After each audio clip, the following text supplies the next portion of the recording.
Salut les replayers, on se retrouve pour une nouvelle vidéo, la Ligue des Champions qui revient, on est content parce que c'était une semaine pas ouf, hein. Là on retrouve du football, on retrouve le football qu'on aime, le Real Madrid qui fait face au Milan AC. On va parler un petit peu des actus Anderson avant de rentrer pleinement dans l'avant-match. Bah écoute, déjà t'es le seul content, hein, parce que voilà, le Real Madrid qui joue au foot, ça me fait mal cette saison. Voilà, donc là pour l'occasion, on est bien habillés en noir tous les deux, hein, je pense que ça annonce la couleur. Allez, on en parle tout de suite, c'est parti générique.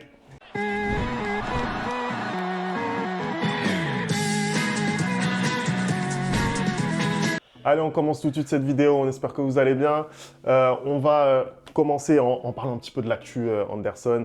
Bon, on sait qu'il y a eu énormément de choses autour du Real ces derniers jours avec le Ballon d'Or pour Vinicius. Il y a eu cette défaite également lors du Classico.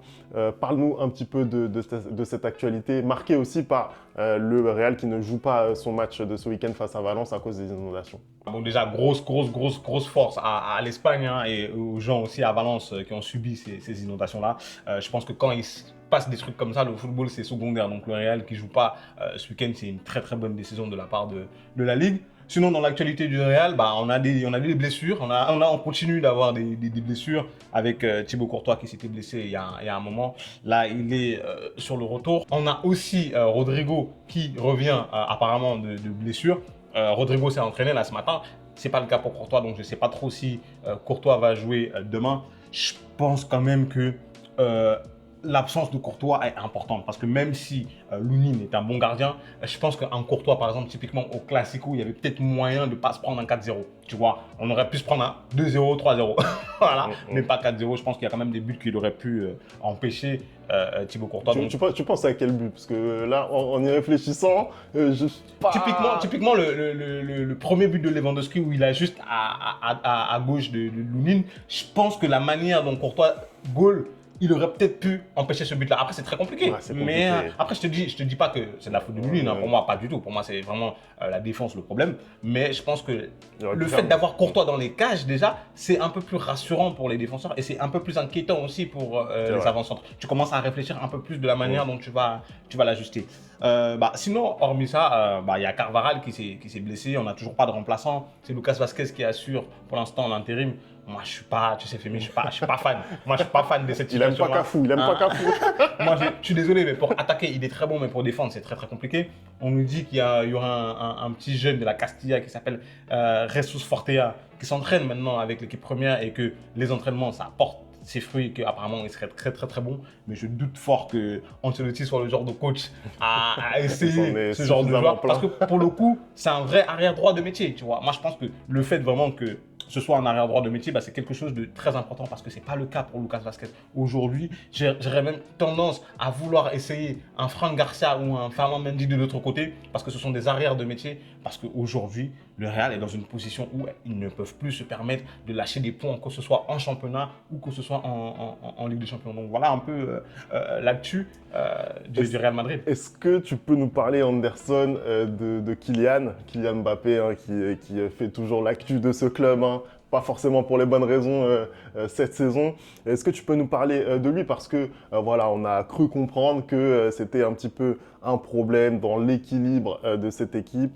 Est-ce que tu peux nous en parler? J'ai vu la news comme quoi Ancelotti aurait, pendant ce laps de temps où le Real n'a pas joué, identifié le principal problème du Real Madrid, les principaux problèmes du Real Madrid. Il était temps un peu de tes coachs, hein, c'est un peu ton rôle, mais bon, vas-y tranquille. Et dans un premier temps, il dit qu'il y aurait un problème défensif. Ancelotti, on a la télé, hein. On voit la même chose que toi. Toi, t'es coach, t'es censé rectifier. Donc, on sait très bien qu'il y a un problème défensif. On le sait depuis le début de la saison. Bon. Et le deuxième problème, il dirait que ça vient aussi du fait que les attaquants, et notamment Kylian, ne pressent pas assez, hein, ne courent pas assez. Et du coup, ça déséquilibre l'équipe parce qu'il y a des joueurs qui sont obligés de combler ces manques, à savoir un Jude Bellingham, par exemple, qui court énormément et qui, du coup, quand il se retrouve en position offensive au moment de finir, vu qu'il a laissé tellement d'énergie à défendre, c'est un peu compliqué. Je pense que c'est évident pour tout le monde et je l'ai toujours dit, moi, hein, c'est même pas que je le déteste. C'est un joueur qui ne presse pas quand à côté. Vinicius fait le pressing de temps à autre quand même. Vinicius, il fait quand même ce travail défensif de temps à autre. Hein.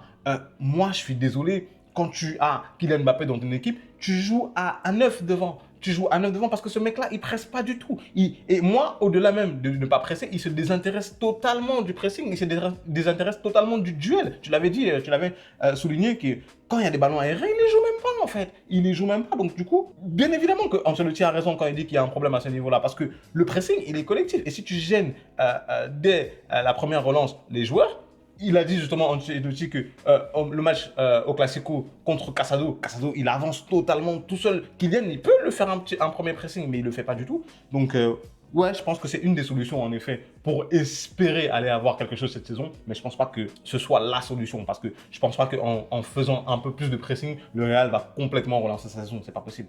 D'ailleurs, dites-nous ce que vous en pensez dans les commentaires, parce que moi j'entends un petit peu deux sons de cloche, des gens qui disent que Kylian voilà, ne fait pas forcément un mauvais début de saison, qu'il n'a pas forcément fait un mauvais classico, mais qu'il était juste malchanceux, qu'il était plutôt dans de bonnes dispositions, mais que voilà, la réussite le fuit un petit peu. Dites-nous vous ce que vous en pensez dans les commentaires, on est chaud pour débattre. Que tu provoques ta réussite. Non, en tout cas, ce qui est certain, c'est que voilà, Kylian, il a un début de saison qui prête à débat, ça c'est sûr, et cette news que sort Relevo justement sur les kilomètres courus par Kylian durant le Classico, 8 kilomètres seulement, et le fait que justement ça bouleverse un petit peu l'équilibre défensif du Real, bah, ça va un petit peu dans ce sens, du fait que voilà, tout n'est pas rose pour lui. Pourtant, il arrive au Real Madrid, on a l'impression qu'il est dans une shape incroyable, on a l'impression que par rapport au PSG où soi-disant voilà, il n'a pas eu de préparation la saison d'avant, là il va tout casser, on voit ses highlights en permanence à l'entraînement, etc. C'est clair, l'entraînement. On le voit, etc., crocheter tout le monde. On aimerait un petit peu plus du vrai Kylian hein, sur le terrain.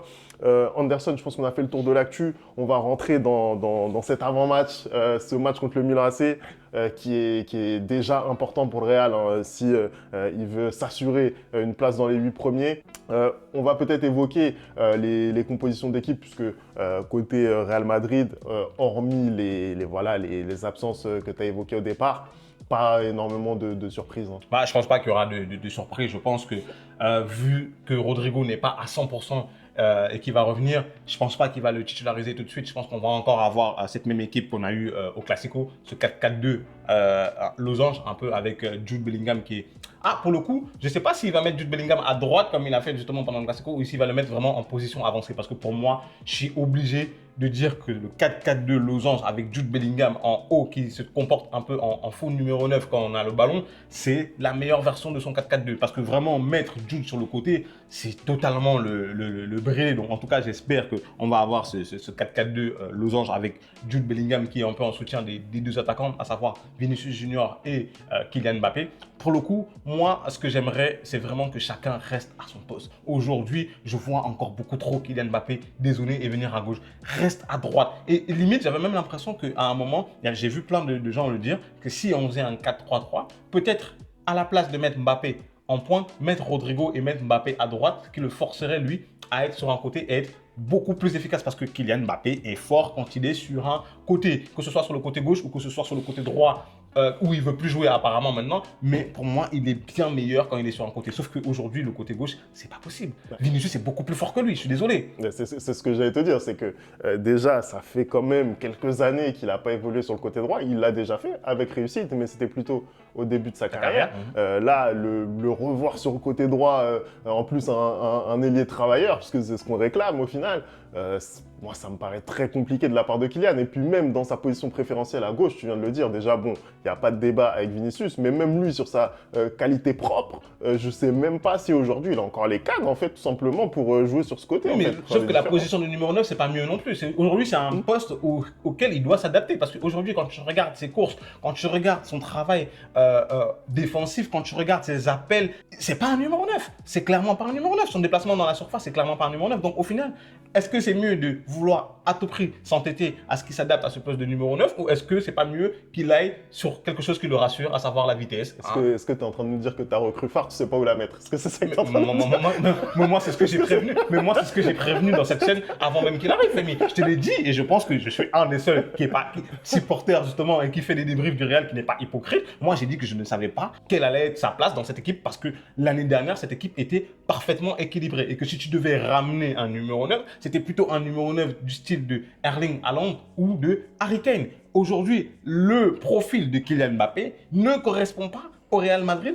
avec un Vinicius qui est là en fait. C'est pas possible pour moi. Les deux ensemble, ce n'est pas possible. Il faut faire des choix et le choix, c'est soit tu mets du coup ce 4-4-2 losange et tu mets Rodrigo sur le banc, mais tu forces Kylian à démarrer ses attaques un peu plus sur le côté et ne pas venir tout le temps gêner Vinicius. Parce qu'au final, quand le Real attaque, mais c'est ridicule parce que toutes les attaques du Real passent à gauche. Et tu vois que déjà que Jude Bellingham penche à gauche, Vinicius pense à gauche, Rodrigo quand il est là parce qu'il penche à gauche, Mbappé penche, tout le monde penche à gauche, tu vois. Ce n'est pas possible. Aujourd'hui, moi j'estime que c'est une anomalie que ce joueur-là soit au Real Madrid. J'estime que c'est une anomalie qu'il ait été recruté par Pérez, mais bon, ce sont les lubies d'un président parce qu'au final, Ancelotti, lui aussi, il subit la situation et on lui demande de faire avec. Je pense qu'aujourd'hui, on demande à Ancelotti, Vinicius ne peut pas être remplaçant, Mbappé ne peut pas être remplaçant, Bellingham ne peut pas être remplaçant, Valverde ne peut pas être remplaçant, tu fais avec, tu vois. Donc, il subit aussi la situation. Donc, c'est une anomalie, certes, mais il est là. Il faut trouver le moyen de le faire jouer avec ses partenaires pour espérer avoir un niveau décent de sa part parce que je suis désolé, moi tous les gens qui disent qu'il fait un bon début de saison, je suis totalement pas d'accord parce que dans les statistiques, si tu enlèves ces pénaltys, c'est zéro en fait. Donc arrêtons. Et même dans le jeu, c'est zéro. Et il y a plein de gens qui disent qu'il faut lui laisser le temps. Je rappelle quand même que Jude Bellingham, à 19 ans, est arrivé au Real Madrid en venant de Dortmund et c'était taille patron. Quand les gens me disent qu'il faut lui laisser le temps et qu'ils comparent avec Benzema, encore une fois de plus, Kylian Mbappé n'arrive pas au Real Madrid avec le même statut que Benzema est arrivé. Kylian Mbappé n'arrive pas au Real Madrid avec le même statut dont Jude Bellingham est arrivé. Donc, on n'a pas le temps de lui laisser le temps. Je suis désolé. Non, mais est-ce que quand Cristiano Ronaldo est arrivé au Real Madrid, on a dit qu'il faut lui laisser le temps? Non, parce qu'il a performé direct, en fait. Faut arrêter. On n'a pas le temps pour le temps. Voilà, on n'a pas le temps pour le temps. Non, je suis désolé. Je suis désolé. Anderson, si tu veux bien, on va parler un petit peu de l'adversaire du Milan AC. Ça reste un grand d'Europe, mais cette saison, ils sont gravement en difficulté, on va pas se mentir. 7e de Serie A, début en Ligue des Champions également compliqué avec 2 défaites sur les 3 premiers matchs. Toi, c'est quoi ton ressenti sur cette équipe milanaise? Comment tu sens le match face à eux? Est-ce que tu es confiant? Déjà, on est quand même en présence des deux équipes les plus titrées en Europe. On se rappelle le Real Madrid et l'AC Milan. Tu l'as dit, Femi, c'est très compliqué pour le Milan cette saison et d'autant plus dans cette Ligue des Champions, ils sont déjà sur 2 défaites. Ils ont perdu contre qui déjà? Ils ont perdu contre Liverpool. Et ils ont perdu contre Leverkusen. Exactement. 1-0 contre Leverkusen et 3-1 contre Liverpool à domicile en plus, il me semble. Ils ont gagné, leur seul match où ils ont gagné, c'est contre Bruges, donc c'est vraiment pas fantastique. En Serie A, c'est aussi compliqué pour l'AC Milan. Ils sont 7e, je crois. Ils sont déjà relégués ils ont un match en moins après, mais ils sont déjà relégués, je crois, à 5 longueurs de la première place de Naples et de l'Inter. Quand ils jouent des équipes un peu plus fortes, comme justement Naples ou la Fiorentina, tu vois que c'est très très compliqué pour eux. Ils perdent. Je crois qu'ils ont une lourde défaite contre Naples. Au final, quand tu regardes la manière de jouer de ce Milan AC cette saison, j'ai l'impression qu'il n'y a pas d'inquiétude à avoir pour le Real Madrid. Après, au final, quand tu regardes le parallèle entre les deux saisons, c'est assez similaire. Parce que, mine de rien, dans ce match, Real Madrid-AC Milan, certes, c'est le Milan AC qui a plus à perdre, parce que le Real a quand même déjà 6 points et peut encore se permettre un faux pas. Mais Milan, ils n'ont que 3 points et ils ne peuvent plus se permettre un faux pas. En plus, ils se déplacent à Santiago Bernabéu. Donc, il y a beaucoup plus d'enjeux pour le Milan. Maintenant, est-ce qu'ils peuvent inquiéter cette équipe du Real Madrid? Je ne sais pas. Parce que vraiment, la dernière sortie du Real Madrid au Classico 4-0, j'ai été pas surpris, mais je ne pensais pas qu'il y allait avoir une aussi grande classe d'écart entre le Real et le Barça. Certes, le Barça est en train de faire une saison extraordinaire, ils ont retrouvé leur jeu, mais en fait, cette équipe du Real peut faillir. Elle peut totalement faillir. Après, est-ce que le Milan a les armes pour la faire déjouer comme l'a fait le Barça? J'en doute, hein. Mais il faut faire très attention. On a notamment un Christian Pulisic qui est très en forme depuis le début de la saison. On a Leao là, qui a été sur le banc les 2 derniers matchs, mais je pense qu'il va être titulaire contre le Real. Et ça, c'est le genre de joueur.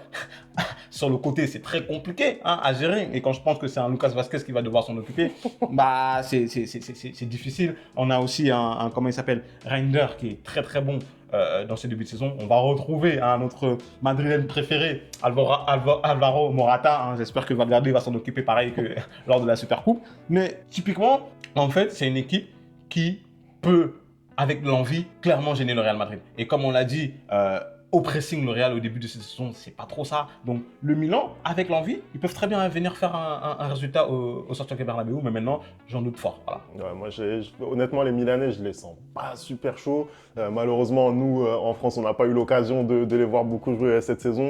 J'ai jeté un petit coup d'œil sur le match face à Naples et qu'est-ce que j'ai vu? J'ai vu Kvara mettre un but exceptionnel face à cette équipe milanaise. Donc, c'est très compliqué.